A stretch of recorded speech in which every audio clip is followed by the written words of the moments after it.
మన తెలుగు హీరోలు అడవి అనే టైటిల్ పెట్టుకుని ప్రేక్షకుల హృదయాలను కొల్లగొట్టిన ఘనులు నటరత్న ఎన్టీఆర్ గారు, నట సామ్రాట్ ఏఎన్ఆర్ గారు, నటశేఖర సూపర్ స్టార్ కృష్ణ గారు, నటభూషణ్ శోభన్ బాబు గారు, మెగాస్టార్ చిరంజీవి గారు మరియు నటప్రపూర్ణ మోహన్ బాబు గారు. వీళ్లే కాకుండా ఇంకా చాలా హీరోలున్నప్పటికీ అడవితో ఈ స్టార్ హీరోలు పెట్టిన రికార్డ్స్ ఏమిటో ఈ వీడియోలో తెలుసుకుందాం. ముందుగా అడవి అనే టైటిల్తో అదరగొట్టిన చిరంజీవి నట జీవితంలో గొప్ప మార్పు తెచ్చాయని చెప్పాలి. ఆ చిత్రాలు అడవి దొంగ, విజేత. ముఖ్యంగా అడవి దొంగ చిత్ర విజయంతో చిరంజీవితోనూ భారీ చిత్రాలను నిర్మించవచ్చు అనే నమ్మకం అగ్ర నిర్మాతల్లో కలిగింది. ఖైదీ చిత్రం చిరంజీవికి ఓవర్ నైట్ స్టార్డమ్ వచ్చింది. ఎవరి అండదండలు లేకుండా కృషినే నమ్ముకొని ఎదిగిన చిరంజీవి ఖైదీ తర్వాత మరికొన్ని జనలంజకమైన చిత్రాల్లో నటించి అభిమానుల సంఖ్య పెంచుకున్నారు. అటువంటి నేపథ్యంలో 1985లో విడుదలైన అడవి దొంగ చిత్రం మెగాస్టార్ కెరీర్ గ్రాఫ్ను మరింత పెంచింది. ఎన్టీఆర్ తరానికి చెందిన భారీ చిత్రాల దర్శకుడు రాఘవేంద్రరావు చిరంజీవితో చేతులు కలపడంతో ఆయన కెరీర్కు మరింత ఊపు వచ్చింది.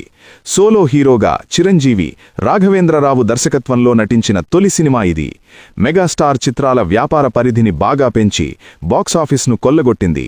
ఆ సమయంలో సూపర్ స్టార్గా వెలుగుతున్న కృష్ణ చిత్రాలకు సమానంగా ఈ సినిమా బిజినెస్ కావడం విశేషం. అలాగే తొలివారం దాదాపు 84 లక్షల వసూళ్లు చేసి ట్రేడ్ పండితుల్ని ఆశ్చర్యపరిచింది. రాఘవేంద్రరావు మార్క్ పాటలతో, చిరంజీవి నృత్యాలతో ఒక సరికొత్త మాస్ కాంబినేషన్కు అడవి దొంగ తెరతీసింది. చిరంజీవి సినిమాను ఎంత ఖర్చు పెట్టి తీసినా వసూళ్లల్లో ఢోకా ఉండదని ఈ సినిమా ప్రూఫ్ చేసింది. అలాగే ఎన్టీఆర్తో సినిమాలు తీసిన నిర్మాతలు కూడా ఎక్కువ ఖర్చు పెట్టి భారీ సినిమాలు తీయాలంటే చిరంజీవితోనే సాధ్యమని అడవి దొంగతోనే ముందుకు రావడం మొదలైంది. ఈ సినిమాలో చిరంజీవి టార్జాన్ పాత్ర పోషించారు. ఇంటర్వెల్ వరకు ఆయనకు మాటలే ఉండవు. ఈ విషయంలో రాఘవేంద్రరావు మెగా అభిమానుల ఆగ్రహానికి గురయ్యారు కూడా. రాధా హీరోయిన్గా నటించిన ఈ చిత్రం 1985 సెప్టెంబర్ 19న విడుదలైంది. హైదరాబాద్లో దేవి, సత్యం, కోనార్క్ జ్యోతి థియేటర్లలో విడుదల చేశారు. విడుదల రోజున 4 థియేటర్లలో 5 షోలు ప్రదర్శించడం హైదరాబాద్ సిటీ హిస్టరీలో అదే తొలిసారి. 1977 ఈ సంవత్సరం ఎన్టీఆర్ సినిమా కెరీర్లోని ఒక మైలురాయి. ఈ ఒక్క సంవత్సరంలోనే బాక్సాఫీస్ బీజాలు కదిలిపోయేలా ఒకదానిని మించి మరొక సినిమా, మొత్తం 3 సినిమాలు తీశారు. ఆ మూడింటిలో ఒక చిత్రమే అడవిరాముడు. వేటకు బయలుదేరిన సింహం వేసిన మొదటి వేటు బాక్సాఫీస్ అమ్మ మొగుడు అని మన వాళ్లు రాసుకునే విశేషాలన్నీ అడవిరాముడు సినిమా నుంచే మొదలై ఉంటాయి.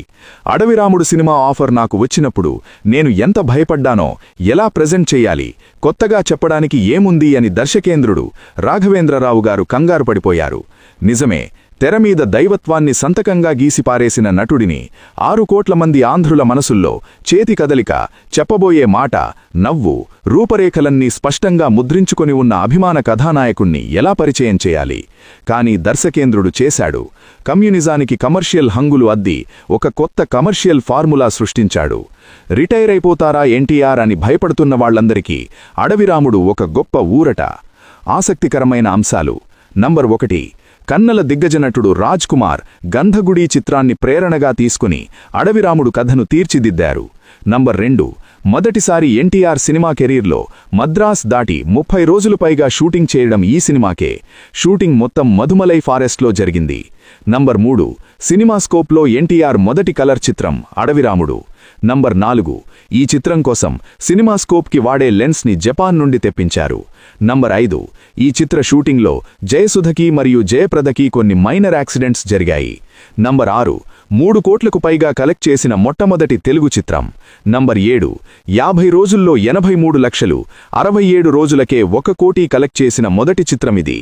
నంబర్ 8, 100 రోజులు 30 సెంటర్లలో, 175 రోజులు 16 సెంటర్లలో ఆడి అప్పట్లో ఆల్ టైమ్ రికార్డు సృష్టించింది.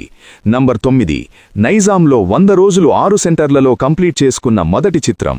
నంబర్ 10, నెల్లూరులోని కనకమహల్ థియేటర్లో 102 రోజులు, రోజుకు 5 షోలు హౌస్ఫుల్ ఆడిన మొదటి చిత్రమిది. నంబర్ 11, 4 సెంటర్లలో 365 రోజులు ఆడిన మొదటి చిత్రం. నంబర్ 12, కాకినాడ దేవి 70mm థియేటర్లో 254 రోజులు ఆడి అప్పట్లో రికార్డు సృష్టించింది. నంబర్ 13, అప్పట్లో ఆంధ్రప్రదేశ్లోని అతిపెద్ద థియేటర్ అయిన వెంకటేశ్వరాలో 47 రోజులు ఏకదాటిగా హౌస్ఫుల్ బోర్డులతో సినిమా నడిచింది. నంబర్ 14. ఇప్పటికీ సికింద్రాబాద్లోని అజంతా థియేటర్లో అడవిరాముడు నెలకొల్పిన 161 రోజుల రికార్డుని ఏ సినిమా బద్దలు కొట్టలేదు. హీరో నటభూషణ శోభన్ బాబు 1986లో 11 చిత్రాల్లో నటించారు. వాటిలో 9వ చిత్రం అడవి రాజా విడుదలైంది. నటశేఖర కృష్ణ నటభూషణ శోభన్ బాబు కాంబినేషన్లో ఇద్దరు దొంగలు చిత్రాన్ని నిర్మించి ఘన విజయం పొందిన తర్వాత నవరస నటన సార్వభౌమ కైకాల సత్యనారాయణ తన సోదరుడు నాగేశ్వరరావుతో కలిసి శోభన్ బాబు సోలో హీరోగా అడవిరాజా సినిమా తీశారు. కె మురళీమోహనరావు దీనికి దర్శకుడు. కుటుంబ కథా చిత్రాల కథానాయకుడిగా తనకు సాటి మరెవరూ లేరనిపించుకున్న శోభన్ బాబు అడవిరాజా చిత్రంలో ఫారెస్ట్ ఆఫీసర్గా ఒక విభిన్నమైన పాత్రను పోషించారు. ఈ సినిమా షూటింగ్ 1986 ఏప్రిల్ 21న చెన్నైలోని మురుగాలయ స్టూడియోలో మొదలైంది. ప్రారంభోత్సవానికి హీరోలు కృష్ణ, చిరంజీవి హాజరయ్యారు. రాధా హీరోయిన్గా నటించిన అడవిరాజా చిత్ర షూటింగ్ ఎక్కువగా ముదుమలై ఫారెస్ట్లో జరిగింది. కైకాల సత్యనారాయణ, ప్రభాకర్ రెడ్డి, గొల్లపూడి, గిరిబాబు, నూతన్ ప్రసాద్, వీరభద్రరావు, శ్రీలక్ష్మి తదితరులు నటించారు. వీటితో పాటు ఏనుగులు, ఎలుగుబంటి, చిలుకలు, కోతి కూడా కీలక పాత్రలు పోషించాయి. ఈ సినిమా కోసం చెన్నై నుంచి లారీల్లో చిరుతపులి, హైనా, కొండచిలువ, మొసలి వంటి జంతువులను ముదుమలై ఫారెస్టుకు తీసుకెళ్లడం విశేషం. అక్కడ అభయారణ్యం అనే ప్రదేశంలో హీరో ఇంటి సెట్, కోయలగూడెం, టింబర్ డిపోసెట్స్ వేసి కీలక సన్నివేశాలు చిత్రీకరించారు. తను అంతవరకు తీసిన చిత్రాల కంటే భారీ బడ్జెట్తో అడవిరాజా చిత్రాన్ని నిర్మించారు నిర్మాతలు. శోభన్ బాబుతో మాస్ ఫిలిం తీస్తూ ఇంత భారీగా ఖర్చు పెడతారా, దెబ్బతింటారు జాగ్రత్త అని శ్రేయోభిలాషులు హెచ్చరించినా కైకాల సోదరులు వెనుకంజ వెయ్యలేదు. అలాగే మంచి రేట్లకు అడవిరాజా సినిమాను అమ్మారు. ధైర్యం చేసి కొన్న బయ్యర్లు మంచి లాభాలు పొందారు. 1986 అక్టోబర్ 31న విడుదలైన అడవిరాజా చిత్రం తొలివారం 41 ప్రింట్లకు ₹61,08,432 వసూలు చేసింది. అలాగే 20 రోజులకు ₹1 కోటి కలెక్ట్ చేసింది. విడుదలైన 5 వారాల వరకు మంచి వసూళ్లతో సినిమా స్ట్రాంగ్గా నడిచింది. 20 కేంద్రాల్లో 100 రోజులు పూర్తి చేసుకున్నాక 1987 ఫిబ్రవరి 7న చెన్నైలోని తాజ్ కొరమాండల్ హోటల్లో శతదినోత్సవం చాలా సింపుల్గా నిర్వహించారు. నటీనటులకు చిరంజీవి, సాంకేతిక నిపుణులకు కోదండ రామరెడ్డి జ్ఞాపికలు అందజేశారు. ఈ వేడుకలో శోభన్ బాబు మాట్లాడుతూ, ఈ సినిమా ఇన్ని కేంద్రాల్లో 100 రోజులు ఆడిందంటే ముందుగా అభినందించాల్సింది దర్శక నిర్మాతలను. ఇద్దరూ దొంగలే, మొండి ఘటాలే. వాళ్లు చెప్పిందే ఇంకొకరు వినాలి తప్ప ఎవరు ఏమి చెప్పినా వాళ్లు వినరు. అందుకే జంతువులతో సినిమా తీసి ఎవరినీ ఇబ్బంది పెట్టకుండా సభాష్ అనిపించుకున్నారు. ప్రేక్షకులకు ఏం కావాలో అది ఇచ్చి ఒప్పించారు అన్నారు. అడవి అనే టైటిల్తో బాక్సాఫీస్ను షేక్ చేసిన ఇద్దరు హీరోలు, ఒకరు సూపర్ స్టార్ కృష్ణగారు, ఇంకొకరు రెబల్ స్టార్ కృష్ణంరాజు గారు. వీరిద్దరితో డైరెక్టర్ కె రాఘవేంద్రరావు గారు అద్భుతంగా తీసిన cinema super star Krishna, rebel star Krishnam Raju కలిసి నటించిన సక్సెస్ఫుల్ మూవీ అడవి సింహాలు. ఒక కథను తెలుగు, హిందీ భాషల్లో ఒకే సమయంలో నిర్మించడం చాలా అరుదు. సాధారణంగా ఒక భాషలో హిట్ అయ్యాకే మరో భాషలో నిర్మిస్తుంటారు. అయితే తెలుగులో అడవి సింహాలు, హిందీలో జానీ దోస్త్ పేరుతో ఏకకాలంలో రూపొందించి ఈ చిత్రం కొత్త సాంప్రదాయానికి తెరతీసింది. ఈ చిత్రాన్ని తెలుగులో వైజయంతి మూవీస్ అధినేత అశ్విని దత్ నిర్మించగా, హిందీలో రోజా ప్రొడక్షన్స్ అధినేత అర్జునరాజు, అశ్విని దత్ సంయుక్తంగా నిర్మించారు. అర్జునరాజుకు ఇది తొలి హిందీ చిత్రం.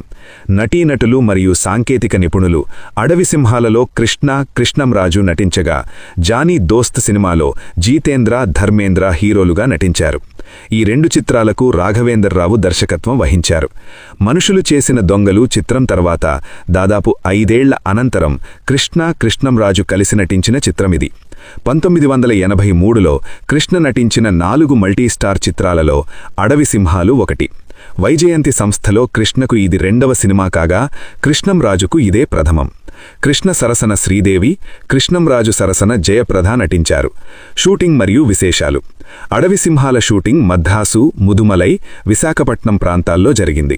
వైజాగ్ భీమిలి సమీపంలో ఎర్రకొండలలోర 2 లక్షల రూపాయల వ్యయంతో కోయగూడెం సెట్ వేశారు. అక్కడ 30 అడుగుల ఎత్తున దేవతా విగ్రహాన్ని ఏర్పాటు చేసి కీలక సన్నివేశాలు చిత్రీకరించారు. అశ్విని దత్ ఈ చిత్రాన్ని ఆ రోజుల్లోనే 70 లక్షల భారీ వ్యయంతో రాజీ పడకుండా నిర్మించారు. సినిమాలో లారీకి కీలక పాత్ర ఉండడంతో షూటింగ్ కోసం ఏకంగా ఒక లారీనే కొనేశారు. ప్రముఖ పాట అగ్గిపుల్ల బగ్గుమంది ఆడపిల్ల సిగ్గుమంది పాటను కృష్ణ సిల్క్ స్మితపై చిత్రీకరించారు. చింపాంజీ లూలు ప్రత్యేకత: ఈ సినిమాలో హాలీవుడ్ తార లూలు ద్విపాత్ర అభినయం చేయడం విశేషం. లూలు మనిషి కాదు, 9 ఏళ్ల వయస్సున్న తెలివైన చింపాంజీ.